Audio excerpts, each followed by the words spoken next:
that there is evil in this world. What amazes me is not that God is good. What amazes me is that God is infinitely greater than me, and He draws me to Him.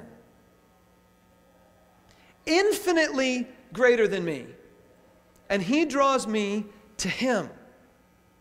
Look at this verse here, John 12:32. Jesus says, "But when I am lifted up from the earth, will draw all men to myself." He said this to show the kind of death He was going to die. Jesus says, there's going to come a time when I'm going to be lifted up from the earth.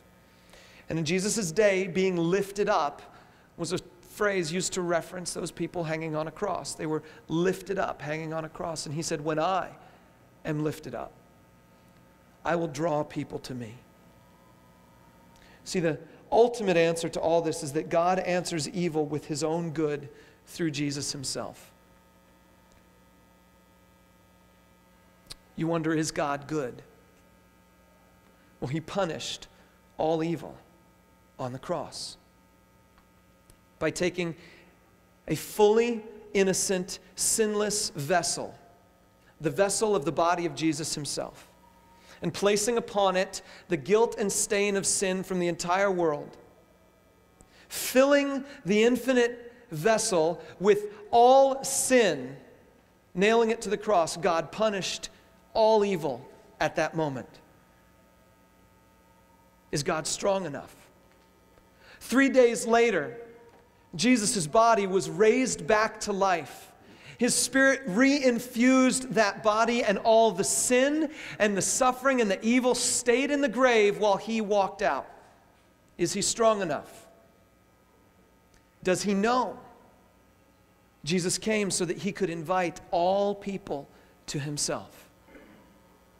He is the ultimate answer for the problem of evil and suffering. Everything about God is beyond us. He created us. He gave us breath. He gave us joy. He gave us life. That He would deign to come to this earth and walk among us and live among us and then die and then come back to life is amazing to me. And that doesn't satisfy my heart longing for an explanation for the problem of evil. It doesn't satisfy me, but what it does is it gives me a greater awareness and gratitude for who God really is.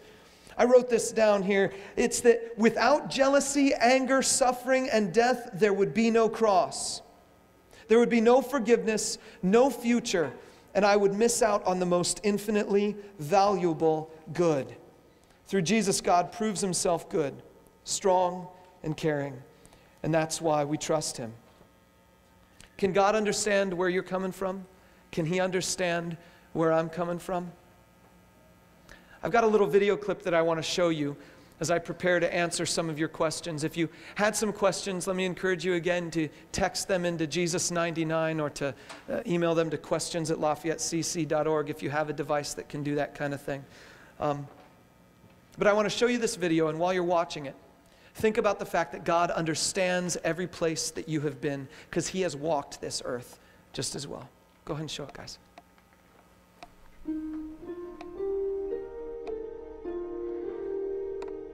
Hey, Mike, can I talk to you? You bet, Logan. What's up? I want to tell you something that God just told me. Okay. Last night, my dad was roping this calf. And this calf had been born from a really old cow. She didn't have really the greatest milk. She didn't have, like, the vitamin C and stuff. Okay. Hold on. Mom? So cute, I guess his mom's talking to him. I'm talking right now. I'll be up in a second. But sorry about that. But anyway, she broke her back. And this morning I went out and put her down myself. I was talking to God. I was asking God why she was special. And God said, you know, Logan, but my son was special, but he died for a purpose. It's kind of the same thing. That calf was close to me, and God's son was close to him.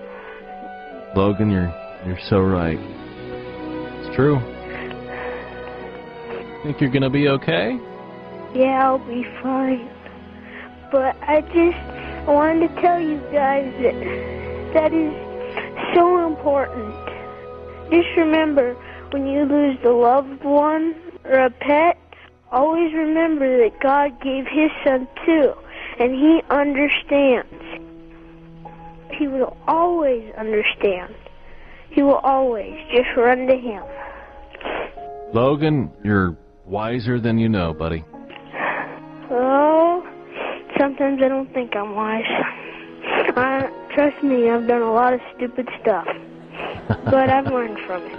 Yeah, but see, buddy, that's what makes you wise, somebody that learns from their mistakes. Oh, I just figured I'd better call and share with you guys. Love you. Love you too. Bye. Bye-bye. That was a real call. I have no idea where it came from, but I did at one point. I knew where it came from. It's a real call. But the idea is the same. God understands everything that we've ever gone through. And rather than just solving it all with a snap of His fingers, He walked in the dirt and walked through our path with us so that He could understand us. And for some reason, for God, that was far more valuable, that He and we could understand each other, than that He would just simply take care of everything. One day He will. One day He will finally and fully take care of everything, eliminating all evil. And the problem is that when He does, those of us who have not yet been cleansed will likewise be eliminated. And so God, we are told in the Bible that God is intentionally delaying that day to give most possible people, the most possible people, the best possible chance of coming to know Him.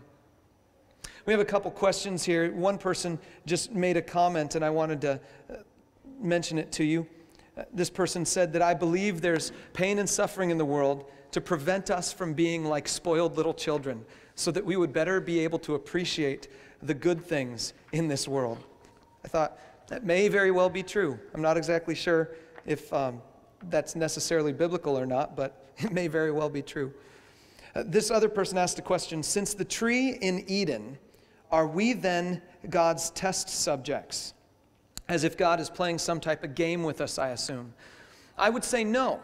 We are His family. And God is not trying to play a game with us. He's trying to raise us into something. There's a fascinating book by a man named C.S. Lewis. It's called Paralandra. And that's a weird name, and it's a fiction book. C.S. Lewis is the same guy who wrote the Chronicles of Narnia. He wrote a couple fiction books. And in this one fiction book, he is